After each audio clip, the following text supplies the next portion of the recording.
Tanah air Indonesia kembali kehilangan salah satu tokoh ulama besar, yaitu Syekh Ali Jaber di awal tahun 2021. Kabar kepergian Syekh Ali Jaber sungguh menjadi kabar yang mengejutkan bagi banyak orang. Sebelum menghembuskan nafas terakhirnya, almarhum Syekh Ali Jaber tengah menjalani perawatan medis di sebuah rumah sakit. Namun, sejak Rabu malam kemarin, kondisi almarhum kembali menurun sehingga memerlukan penanganan secara intensif. Bahkan, menurut keterangan salah satu pihak keluarga, kondisi almarhum makin menurun meski telah dibantu alat pompa jantung. Dan benarkah Syekh Ali Jaber memiliki riwayat sakit paru-paru sudah sejak lama? Kurang lebih 16-17 hari ya di ventilator. Dan semalam dikabarin oleh Ustaz Iskandar dan dokter bahwa Syekh Ali kritis. Saya juga sebar permohonan doa kepada ustaz, para ustazah, para kiai, para alim ulama, ke agim, ke teman-teman gus-gus Nusantara, pimpinan-pimpinan pondok di Indonesia.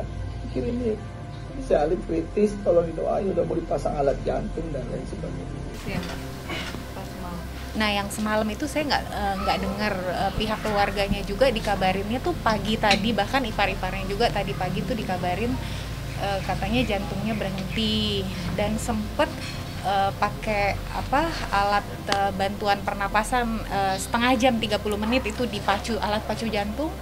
Ternyata sampai semalam ketika kritis itu air mata udah bercucuran, itu udah merasa kayaknya udah deket gitu, udah bakalan dipanggil Allah gitu. Jam 11 malam tuh, dan akhirnya bener kejadian itu jam 8.30 Allah panggil beliau. Insyaallah husnul khatimah. Keluarga terutama Syekh Muhammad dan Ustadz Iskandar dari Yayasan Ali Jaber, sampai semalam ketika kritis itu air mata udah bercucuran, itu udah merasa kayaknya udah deket gitu, udah bakalan dipanggil Allah gitu. Jam 11 malam tuh, dan akhirnya bener kejadian itu jam 8.30 Allah panggil beliau. Insyaallah husnul khatimah. Itu sebenarnya sakit itu paru-paru itu dari dulu sebenarnya dia agak lemah ya, bukan sakit, agak lemah. Tetapi karena COVID mungkin kambuh penyakitnya, karena itu saja. Tapi alhamdulillah di akhir ketika di tes itu nggak positif, alhamdulillah. Karena itu diperbolehkan dari pemerintah kita bawa jenazah dan memakamkan, karena beliau insya Allah tidak kena corona. 2 tahun atau 3 tahun ujian beliau besar sekali, sangat besar. Nah, itu menurut saya Allah ketika mencintai seorang hamba, sebagaimana hadis Rasulullah SAW, "Idza ahabba Allahu 'abdan ibtalah." Jika Allah mencintai seorang hamba, Allah berikan ujian, cobaan. Ya, karena enggak mungkin seorang hamba dia bertemu Allah Subhanahu wa taala kecuali sudah bersih. Sebenarnya bersih di dunia. Sakit, ujian, cobaan, penyakit dan lainnya itu ujian dan cobaan. Agar hambanya bersih, bisa bertemu Allah Subhanahu wa taala dengan keadaan yang bersih. Semoga ya Rabb mengenal beliau insyaallah husnul khatimah, dan kuburan beliau insyaallah raudhatun min riyadil jannah. Alhamdulillah kondisi sangat membaik, dan sudah kemarin sempat ke rumah sakit untuk ronsen karena ada kekhawatiran sampai ke tulang, tapi ternyata alhamdulillah aman dan tidak ada infeksi. Dan saya menjalani proses berobat, dan hampir setiap 1 hari atau 2 hari untuk sekalian hanya pemeriksaan dan juga membersihkan bekas luka.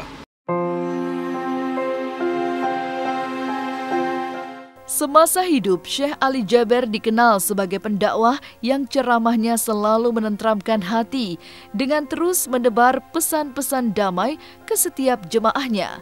Bahkan sosoknya yang begitu rendah hati membuatnya begitu dicintai oleh banyak jemaahnya. Bahkan banyak sahabat dan kerabat yang datang ke rumah untuk mensolatkan almarhum nampak takjub dan berlinang air mata ketika melihat Syekh Ali Jaber terbaring dengan wajah senyum. Dan seperti inilah kesaksian para sahabat dan kerabat usai melihat jenazah almarhum Syekh Ali Jaber. Yaitu ya orang ahli Quran Saya ngelihat beliau dalam keadaan senyum, bersih.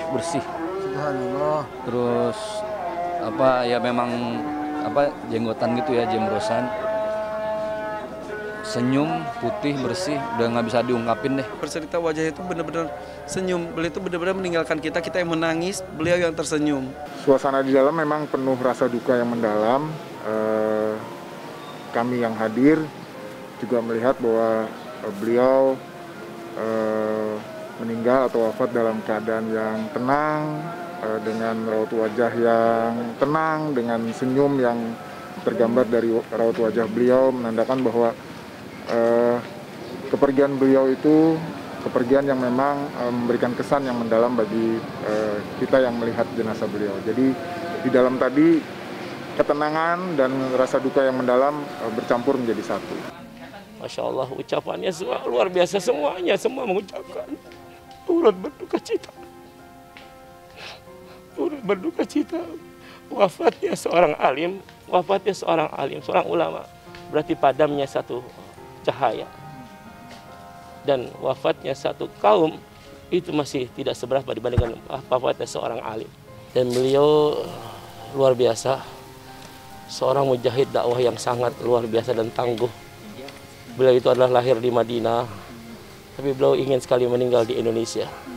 Padahal beliau adalah lahir di kota Rasulullah SAW. Tapi beliau begitu cintanya sama republik kita, sama negeri kita Indonesia ini.